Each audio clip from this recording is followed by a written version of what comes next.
शंखनाद शंखनाद में आपका स्वागत है। अरविंद केजरीवाल ने जमानत पर बाहर आते ही सुप्रीम कोर्ट के आदेश की धज्जियां उड़ा दी। सुप्रीम कोर्ट को आईना दिखा दिया और एक राजनीतिक टूल की तरह इस्तेमाल कर लिया। सुप्रीम कोर्ट ने अरविंद केजरीवाल को जमानत किस आधार पर दी थी? आधार ये था कि अभी ट्रायल बहुत लंबा चलेगा, वो काफी समय से जेल में बंद है, अब पूछताछ लगभग पूरी हो गई है, उनकी स्वतंत्रता का अधिकार है तो उन्हें बेल दे दी जाए। लेकिन इस बेल का गवाहों से, सबूतों से कोई लेना देना नहीं था कि गवाह कमजोर है, सबूत कमजोर है, केस कैसा है, इससे कोई मतलब नहीं था। बेल का आधार सिर्फ स्वतंत्रता थी। जब अरविंद केजरीवाल को बेल मिली थी मई में, तब भी कोर्ट में जजेस ने साफ साफ कहा था कि इस जमानत का, अंतरिम जमानत का सबूतों से, गवाहों से कोई संबंध नहीं है, केस अपनी जगह चलता रहेगा। लेकिन अरविंद केजरीवाल ने जमानत पाते ही इस तरह जश्न मनाया। इस तरह आम आदमी पार्टी के नेता बयान दे रहे हैं जैसे अरविंद केजरीवाल बाइज्जत बरी हो गए, आरोप मुक्त हो गए, जैसे सीबीआई ईडी की पूरी जांच ही फेल हो गई और उन पर साजिश करने का आरोप लग गया, उनके खिलाफ कार्रवाई हो रही हो। पूरी आम आदमी पार्टी ने इस तरह से माहौल बनाया। अरविंद केजरीवाल ने रैली की, उनके समर्थकों ने पटाखे फोड़े, जिस पर तो केस भी दर्ज हो गया है कि आम आदमी पार्टी, दिल्ली सरकार पटाखों पर बैन लगाती है और उनके समर्थक पटाखे फोड़ देते हैं। तो अरविंद केजरीवाल ने बाहर आते ही ऐसा माहौल बनाया जैसे कि सुप्रीम कोर्ट ने उन्हें रिहा कर दिया हो, मामला खत्म हो गया हो। इतना ही नहीं, अरविंद केजरीवाल ने जेल से बाहर कदम रखते ही जमानत की कई शर्तों को तोड़ दिया। सुप्रीम कोर्ट ने शर्तें लगाई थी कि आप अपने केस पर कोई बयान नहीं दोगे, इससे कोई छेड़छाड़ नहीं करोगे, अपने केस को लेकर कि मैं निर्दोष हूँ, मेरे ऊपर साजिश रची गई है, इस तरह का कोई बयान नहीं दोगे, आप इस तरह का कोई किसी गवाह को नहीं डराओगे, किसी गवाह से, किसी सबूत से छेड़छाड़ नहीं करोगे, ये सब शर्तें थी।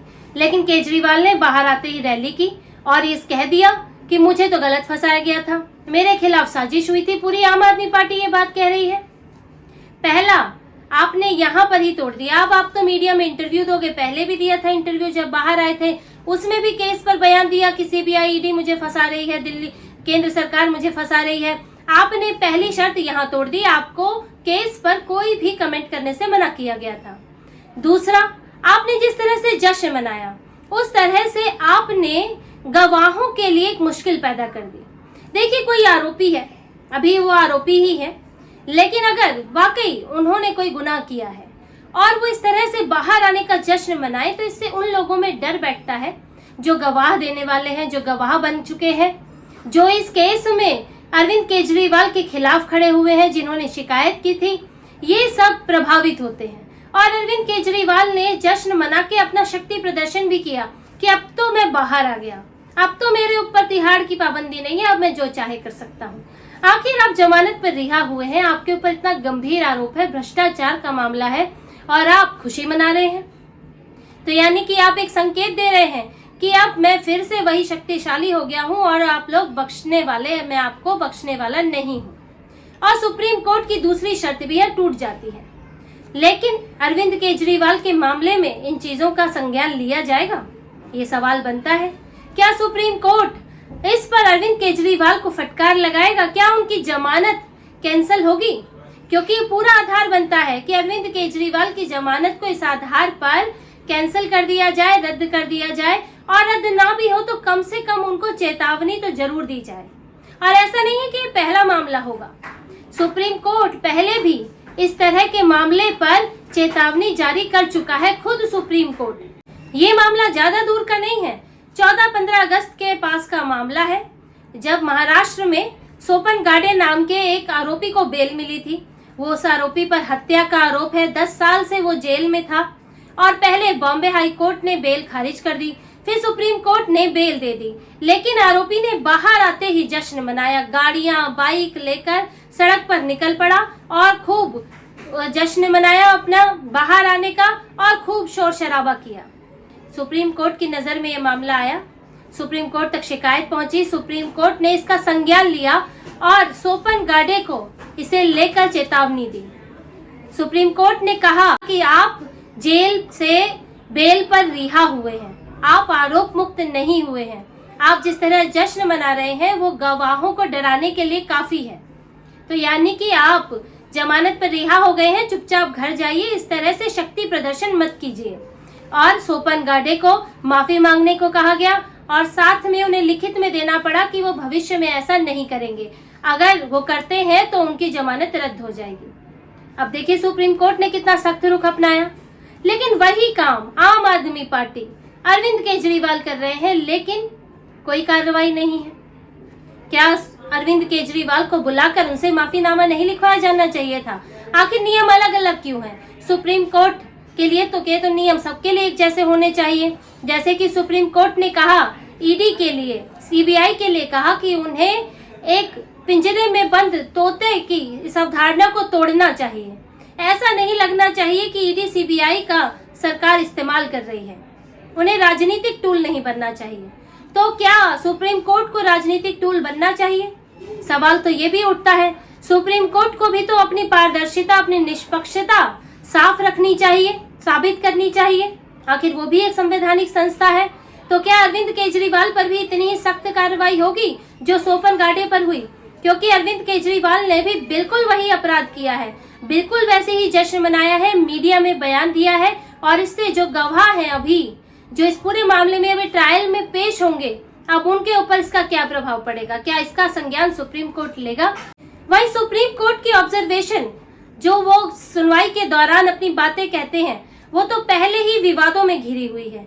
ये बात पूर्व कानून मंत्री किरण रिजिजू कह चुके हैं, पीएम मोदी कह चुके हैं कि ऑब्जर्वेशन देने से पहले सोचना चाहिए, क्योंकि ऑब्जर्वेशन को आप आदेश में शामिल नहीं करते, तो इसलिए वो बातें ही कहें जो आप आदेश में लिखने वाले हों।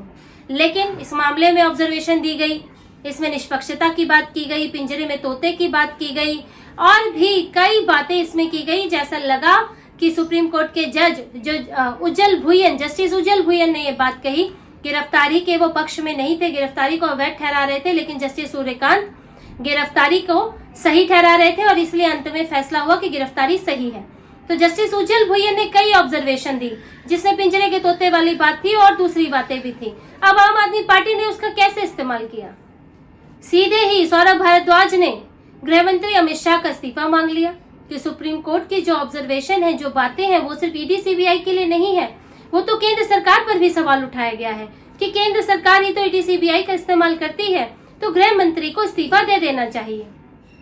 लेकिन अब ये क्या जस्टिस उज्जवल भुयन बताएंगे कि वो ऑब्जर्वेशन का उनका क्या मतलब था? क्या वो सीधे गृह मंत्री की बात कर रहे थे? केंद्र सरकार में क्या उनका निशाना गृह मंत्री की तरफ था?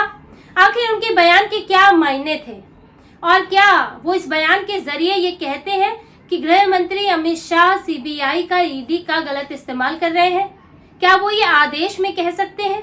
लेकिन आम आदमी पार्टी ने इस बयान को तोड़ मरोड़ के पेश किया और सुप्रीम कोर्ट के आवरण में लपेट के दे दिया। अब इस ऑब्जर्वेशन का जो गलत मायने निकलेंगे, जो राजनीतिक असर होगा, अब उसकी जिम्मेदारी किस पर आएगी? यही इस तरह की ऑब्जर्वेशन किसान आंदोलन के दौरान कही गई थी। जब किसान आंदोलन के दौरान सड़कें बंद थी, लोग जाकर सुप्रीम कोर्ट से गुहार लगा रहे थे कि नोएडा से दिल्ली जाने में सफर 4-4 घंटे हो गया है, तो आप इसको हटाने का आदेश दीजिए, हमारी स्वतंत्रता बाधित हो रही है। तब सुप्रीम कोर्ट ने 6-6 महीने केस लटका दिया और कोई आदेश नहीं दिया, और ऑब्जर्वेशन आती रही कि जो विरोध प्रदर्शन है वो तो लोकतंत्र में अधिकार होता है, शांतिपूर्ण विरोध प्रदर्शन कर सकते हैं। इस तरह के ऑब्जर्वेशन दे दिया, आदेश अभी तक नहीं दिया है, वो आंदोलन भी खत्म हो गया। ऐसे ही एक और ऑब्जर्वेशन बुलडोजर को लेकर आई थी कि बुलडोजर का इस्तेमाल आरोपी है तो भी नहीं होना चाहिए, अगर दोषी है तो भी नहीं होना चाहिए। अब ये तो नियम में पहले से ही है, उसका इस्तेमाल फिर राहुल गांधी ने बयान दिया, उस पर अखिलेश यादव ने बयान दिया। अब जो दिशा निर्देश बनेंगे वो तो बात की बात है, और जबकि यूपी सरकार ने बताया भी कि वो नियमों के तहत इस्तेमाल करते हैं और कोर्ट ने उसकी तारीफ भी की, फिर भी एक ऑब्जर्वेशन दे दी, अब उसका भी इस्तेमाल हुआ। तो ये ऑब्जर्वेशन तो पहले ही विवादों का हिस्सा रही है और इस बार भी आम आदमी पार्टी ने इसका इस्तेमाल किया है। अब ये पूरा मामला देखो, उनके जेल से बाहर आते ही अरविंद केजरीवाल ने किस तरह से शर्तों का उल्लंघन किया, किस तरह से सुप्रीम कोर्ट की बातों का गलत इस्तेमाल किया। इसे देखकर तो लगता है कि अरविंद केजरीवाल पर कार्रवाई होनी चाहिए। एक आध मामले में जैसा कि बताया कार्रवाई हुई भी है, दूसरे मामलों पर, तो अरविंद केजरीवाल पर भी कार्रवाई होनी चाहिए, जमानत रद्द होनी चाहिए, उन्हें भी आप बुलाया जाना चाहिए, हिदायत तो मिलनी ही चाहिए, या फिर बेल के समय ही इस तरह की शर्त होनी चाहिए कि आप जश्न मनाते हुए बाहर नहीं निकलोगे। इससे दूसरों पर गलत प्रभाव पड़ता है, गवाह प्रभावित होते हैं। लेकिन अब सुप्रीम कोर्ट क्या इस तरह का कोई एक्शन लेगा? क्योंकि अरविंद केजरीवाल के मामले में तो जमानत भी धड़ाधड़ मिली है, विशेष तरह का व्यवहार तो उनके साथ हुआ ही है। तो क्या अब हमारी जुडिशरी ये साबित करेगी कि वो अरविंद केजरीवाल के मामले में निष्पक्ष है? उन्हें भी सोपन गाड़े की तरह उन्हें भी माफीनामा लिखवाया जाएगा? अब ये बड़े सवाल है, ये न्याय व्यवस्था के सामने भी सवाल है, कानून व्यवस्था के सामने भी सवाल है। और देखिए, जश्न मना कौन व्यक्ति रहा है? अरविंद केजरीवाल, जिन पर 10 तरह की शर्तें लगी हुई हैं, जो बाहर आने पर फाइल साइन नहीं कर सकते, सिर्फ एलजी को भेजने वाली फाइल साइन करेंगे, जो कैबिनेट की मीटिंग नहीं बुला सकते, सचिवालय नहीं जा सकते, अपने दफ्तर नहीं जा सकते, ऐसे व्यक्ति ने जश्न मनाया है। ऐसा व्यक्ति दूसरों पर आरोप लगा रहा है। अब ये तो उसके लिए खुद की शर्म की बात है कि वो अब एक मुख्यमंत्री के तौर पर मुख्यमंत्री के ही अधिकारों का इस्तेमाल नहीं कर सकेगा। लेकिन अरविंद केजरीवाल पहले भी इस तरह की बेशर्मी दिखा चुके हैं, अब भी उन्होंने वही किया है, और अभी तो बाहर आए हुए एक ही दिन हुआ है। अब सुप्रीम कोर्ट आगे देखता जाए कि वो अरविंद केजरीवाल उनके आदेश का, उनकी शर्तों का, उनकी ऑब्जर्वेशन का किस किस तरह से आगे राजनीतिक इस्तेमाल करते हैं। तो इसी तरह की और खबरें और विश्लेषण आपके लिए लाते रहेंगे। हमसे जुड़े रहिए, सब्सक्राइब कीजिए, कमेंट कीजिए। बहुत बहुत धन्यवाद। जय श्री राम।